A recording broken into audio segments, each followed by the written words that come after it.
Welcome into Locked On Knicks. Alex Wolf here. No Gavin today, but I've got some great new stuff to get into, like a new report from Ian Begley of SNY, getting into some rumored earlier Donovan Mitchell trade overtures and what that can mean for the Knicks' current pursuit of Mitchell. Why I think the Knicks should not be in a super huge rush to get this deal done right away because they have a lot of leverage, and also a recap of the Knicks' latest Summer League win over the Magic. It's all coming up next on Locked On Knicks. You are Locked On Knicks, your daily New York Knicks podcast, part of the Locked On Podcast Network, your team every day.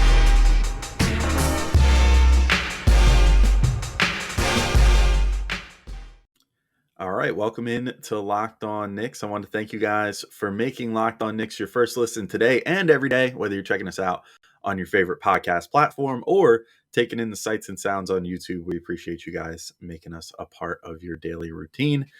And I am Alex Wolf. I'm editor-in-chief of Knicks site, The Strickland, which you can find at thestrick.land. And I won't hold this up at all. I'll just get right into it here. There's some Donovan Mitchell updates from Ian Begley of SNY. Per Ian Begley, the Jazz and Knicks talked about a package that would have included Mitchell Robinson and at least 3 first-round picks per SNY sources. Utah had interest in Robinson. This was, of course, before Mitch officially inked his contract. Now, I think the main thing here probably is that Mitch had leverage in his situation. Leverage is going to come up a lot in this episode, but Mitch had leverage as far as where he was going to go because he was an unrestricted free agent. So the Knicks might have approached him and said, "Hey, we could potentially work out a sign and trade with you to Utah. Would you be interested in going?" And he could be like, "No." And that could be that. So I think maybe that's why that deal ultimately fell through. But I mean, I find it kind of interesting, So Ian was talking about the Knicks have apparently been engaged on this Donovan Mitchell front for a little longer than we even think. The news has only come out the past few days that Utah is looking to move Mitchell, and that the Knicks are probably the front runners and all this stuff. So, I think that there's maybe something to be learned from this, that there's more going on behind the scenes here than we think. But the other thing is that package that Ian reported in this story is, I mean, pretty small compared to what we've been hearing. I mean, if the package was centered, I mean, he just says it would have included Mitchell Robinson and at least 3 first-round picks, but like that seems quite a bit lower than what a lot of the like pundits are saying, which is like the whole Knicks young core plus like, including like RJ Barrett plus like 5 to 7 first-round picks or whatever. I think there's got to be some sort of middle ground here as far as what this offer is going to be. But I'll also mention in Ian's story, he said on Quentin Grimes specifically, the organization values the second-year guard, and top decision makers had been unwilling to move him in previous trade talks, including in the Cam Reddish trade. Also, as of Tuesday evening, sources familiar with the dynamic said the Knicks and Jazz were not close to making a deal. The Athletic reported on Tuesday night that the Knicks and Jazz had been in touch on a deal within the previous 24 hours, and said Grimes is believed to be of interest to the Jazz. So something else interesting there. I find it. I'm finding that Grimes' name is coming up quite a bit, and Quickly and Toppins are not. I feel like those two are not coming up very often. RJ Barrett only seems to be coming up when people are making hypotheticals that don't seem to be rooted in any reporting. Whereas, RJ has also come up a couple times now. Like I think Tony Jones from The Athletic, who covers the Jazz, I think had something to the effect of the Jazz aren't interested in RJ mostly because they don't want to give him his rookie max extension, or just rookie close to max extension, whatever he ends up getting. Apparently they're not interested in doing that. They want rookie scale guys. That would make sense then why they would go after Grimes, who still has 3 years left on his rookie deal. Obviously, Grimes is kind of doing the Knicks a lot of favors in Summer League with how well he's playing, which I'll get into in a minute. But, I think that this whole thing is starting to shape up like Grimes might be the player centerpiece, and that the draft compensation might be the more poignant part of this trade at this point. It seems like national people too are kind of the mind that Danny Ainge wants a really insane haul, like multiple Knicks young players, an enormous amount of picks. But realistically, like the more I think about it, who if not the Knicks are going to give them even 4 to 5, somewhat protected firsts. That's the big sticking point for me that I keep thinking about in regards to all this stuff and how this could ultimately work out for the Knicks and for the Jazz. Like, if this original proposed deal was something along the lines of like, let's even bump it up a tiny bit. Let's say that it was originally going to be, or what the Knicks were originally proposing that the Jazz were entertaining was Mitchell Robinson in a sign and trade.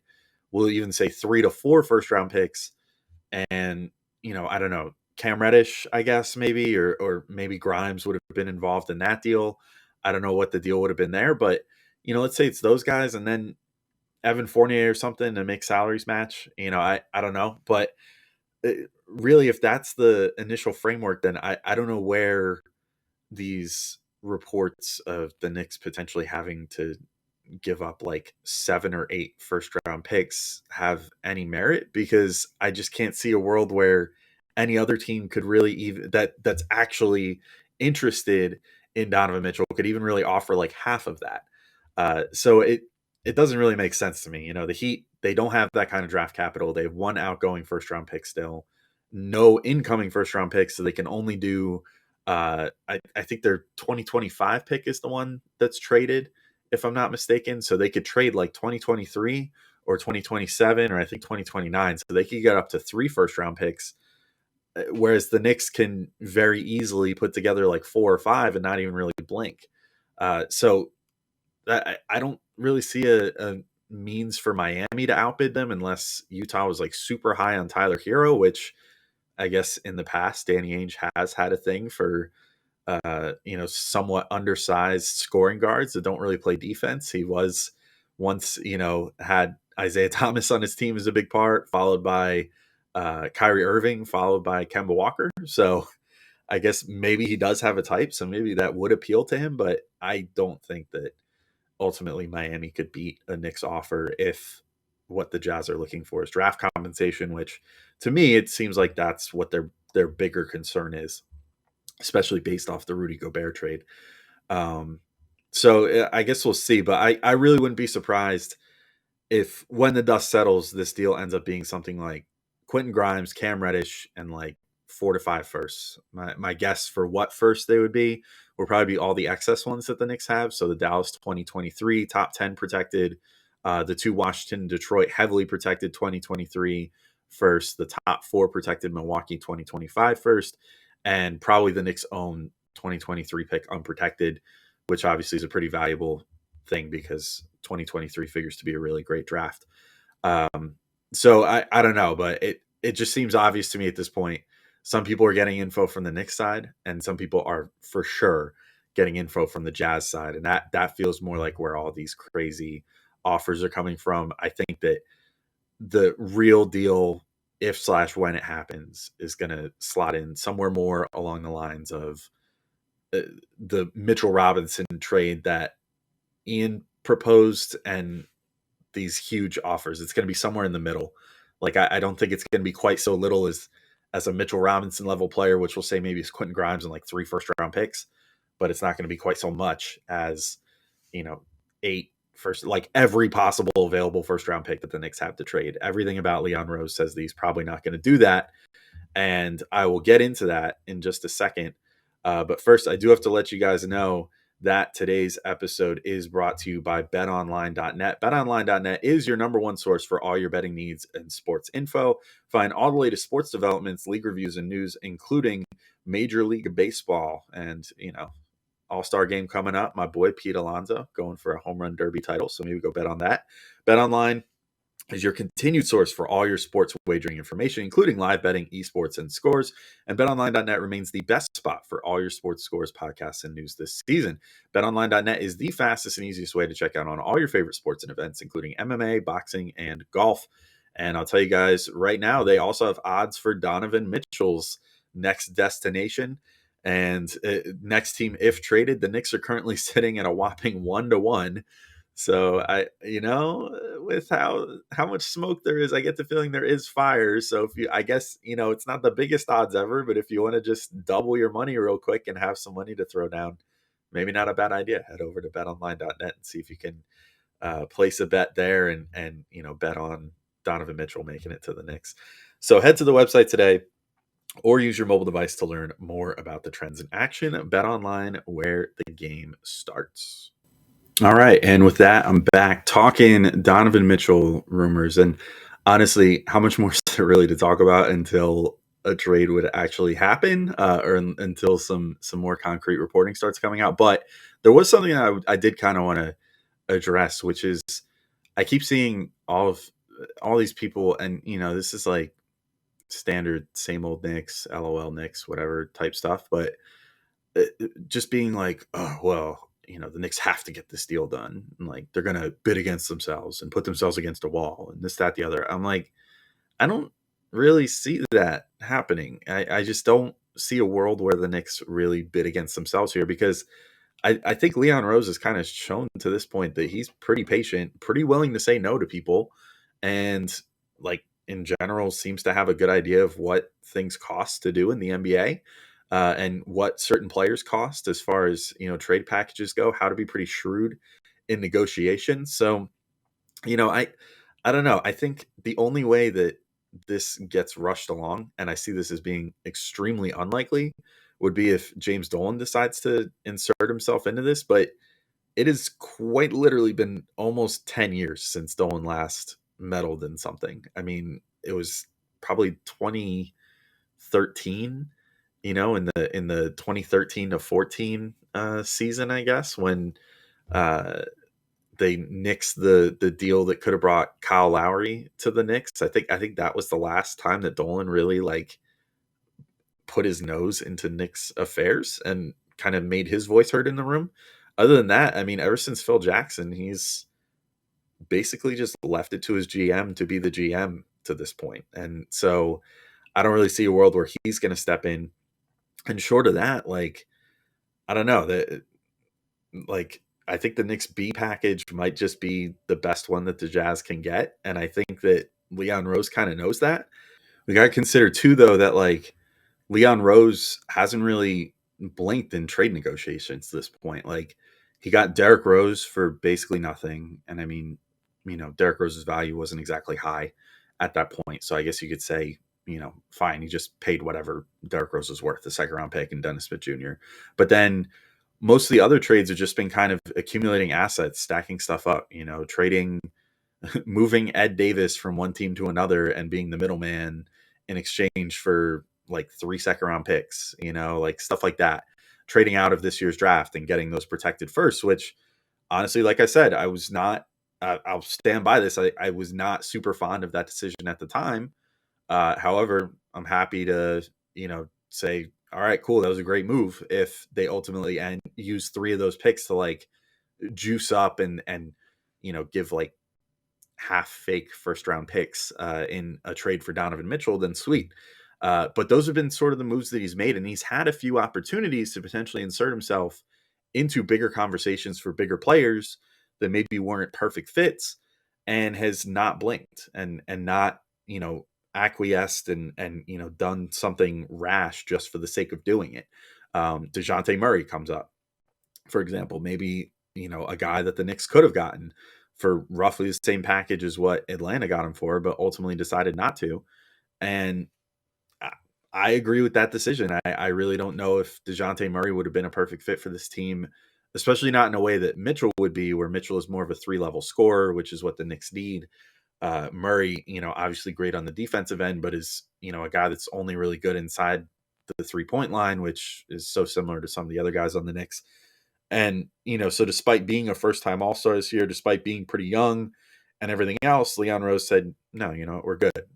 They made an offer. It was not, the offer that that San Antonio wanted, because they got a better deal from Atlanta, but the Knicks didn't, take whatever San Antonio sent them back, which was probably a bigger offer closer to Atlanta's, and say, yeah, let's just do it just because we have to make some sort of deal. Same thing with the Jaden Ivey trade, right? Like, I mean, I and many people were very disappointed to see that the Knicks did not ultimately get Jaden Ivey in the draft and weren't able to swing a deal with the Kings or the Pistons.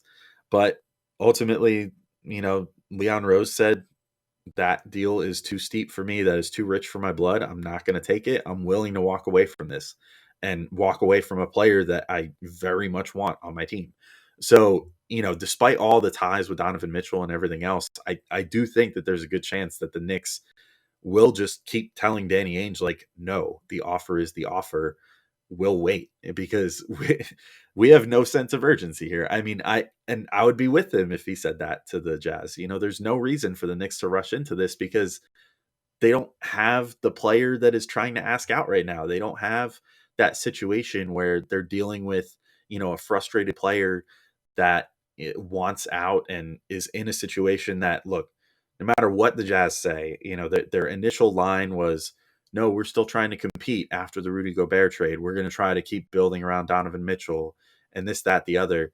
I mean, that's just not, they're not competing this year. I'm sorry. Like, if you trade away a 3-time defensive player of the year who is a 6-time all defense, multiple time all NBA, few time all-star now, that Rudy Gobert was really, really good. Like, he was literally their whole defense. They consistently would put out 4 subpar defensive players and Rudy Gobert, and he would anchor a pretty high ranking defense for Utah. And I mean, you can't just trade him out and then be like, oh, we'll just put in rookie Walker Kessler and we'll be totally fine. And we'll be able to put a competing team around Donovan Mitchell. Like, it's just not going to happen.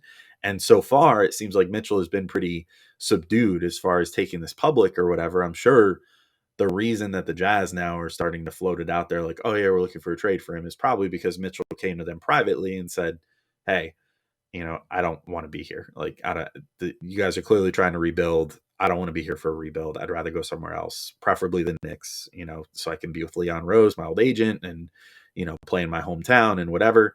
And he's probably looking for that at this point and has probably made that demand privately to Utah. But if he decides to ramp that up and go public with it, and then we reach a situation where this starts getting towards training camp and it's still unresolved, and Mitchell is still steadfast on, like, I do not want to play in Utah anymore, then maybe you start getting a situation where he either, one, goes like the Ben Simmons route or whatever and just doesn't play, or 2, he does like the Jimmy Butler in Minnesota route and just comes in and is like insubordinate in practice and, all that sort of stuff, which I don't necessarily know if I can see coming from Donovan Mitchell because he does seem like a consummate pro. But I mean, he probably is getting some sort of pointers from his agent now at CAA, who's probably talking to Leon Rose, and they're trying to figure out, like, all right, what's the best way to get you out of here and make it so we don't have to pay out the nose to acquire you. So I think that the pressure is kind of squarely on Utah at this point. And if I was the Knicks, I would not be going crazy to try to acquire him and give up like everything that Utah is asking for, because the reality is the Knicks have, again, their B package of, 4 protected first round picks that they have from other teams and like 1 unprotected first round pick of their own is pretty much already higher than the next best suitor could offer in picks anyway. And then, depending on how Utah feels about Grimes versus like Tyler Hero, for example, are they looking for someone that's just going to score points, or are they looking for someone that's eventually going to be a foundation piece when they tank it up this year and hopefully draft like Victor Wembanyama or Scoot Henderson or something next year?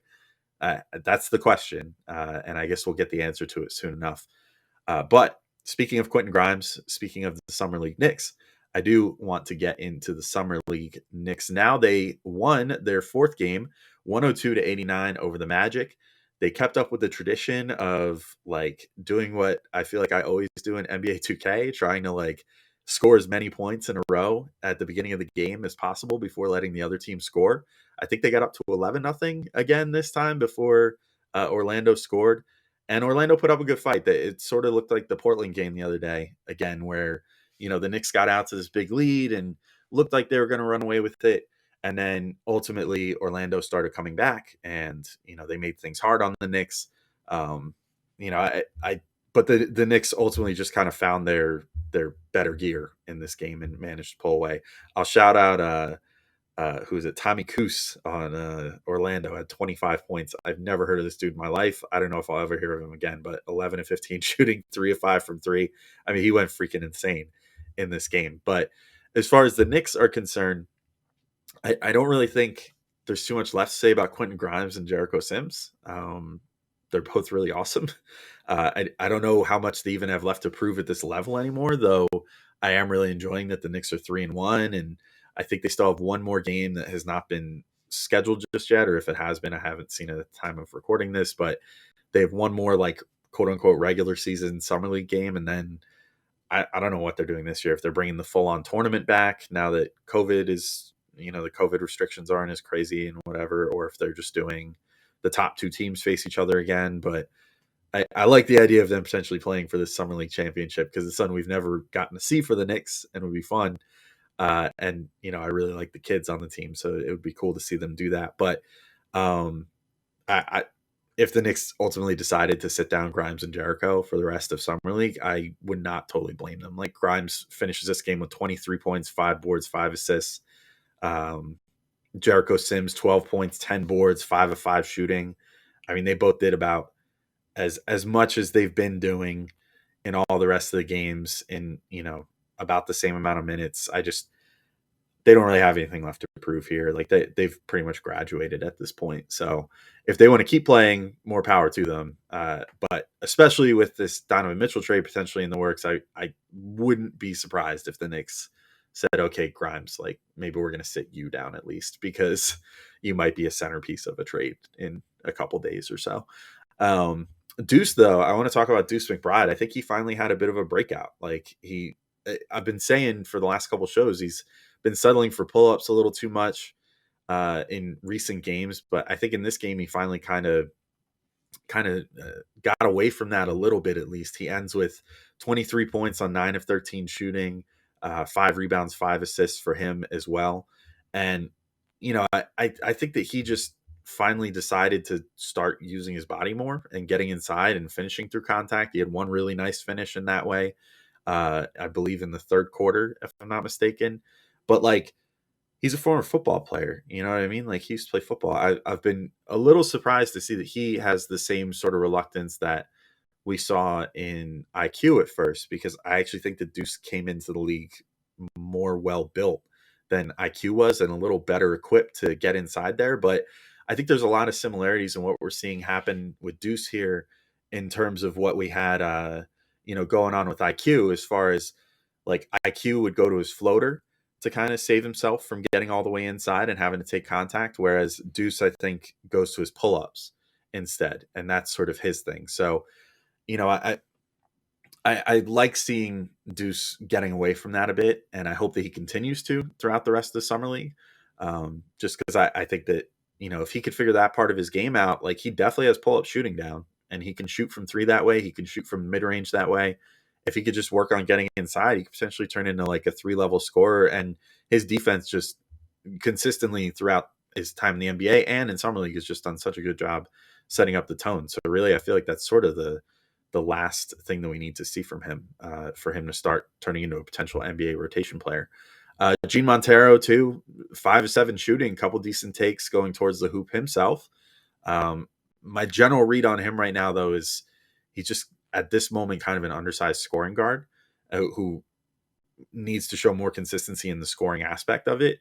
That said, like I think I'd really like to see him on Westchester. I'd like to see them hopefully empower him to lead that offense and play there a bunch this year and get a little seasoning. Hopefully they don't lose him to some other team in the process, like some other team snatches him and puts him on a 2-way contract or something. But, I think Montero might have the goods. He just needs some time to figure it out. Like really, he needs to figure out how to be a more consistent scorer. Also, he needs to work on getting other people involved more, because I just don't think that's something he's looking for at the moment. And obviously, if he aspires to be a point guard in the NBA and have a ceiling anything higher than like just a microwave bench scorer, that's something he's going to need to work on. But maybe he does just end up a microwave bench scorer, and there's nothing wrong with that either. But I like some of the the things we're seeing from his game. I just think he needs a lot more refinement. I will say too, Farron Hunt, I'm like totally in on him. I'm ready to say like, cool, just keep him on that 2-way contract. He had another pretty good game on offense, 13 points, had 4 boards, 3 assists. Influenced things on defense, even though he didn't get a lot of defensive counting stats. But I think he does a really good job of just kind of like always putting pressure on the other team. I don't think he's so good that he's going to break the rotation with the Knicks or something this year, especially if they pull a Mitchell trade and are trying to be, more of a competitive team this year than, we maybe would have thought if they had gone more of a youth movement. So, but as like a break-in case of emergency type guy, maybe Obi Toppin goes down or something at some point, or like Julius Randle does, and they need some extra like minutes at the 4. I like him a lot. I think he provides a lot of versatility. He's lengthy, but he's quick. He's good in the open floor, good on defense, good at, going for steals and not gambling too much. So I like him a lot. On the flip side, the other 2-way contract, Trevor Keels, I'm not going to say worried about him, but I'm ready to just, I don't need to see too much more of him in this summer league in his current state. I really think that he just needs to get in better shape. It's not to say that I think he's out of shape, but I think he's going to need to work extra hard to add some whatever extra explosiveness, whatever extra burst he can to his game. Because as of right now, I just think he's a little undersized and doesn't have like a godly wingspan. So he's going to need to like really work on getting some vertical pop to his game if he wants to be able to get shots and layups off and stuff. Because as of right now, I think his length is really giving him trouble as far as that's concerned. So I don't know. We'll see. But I like some of the skills. I like the shooting ability, stuff like that.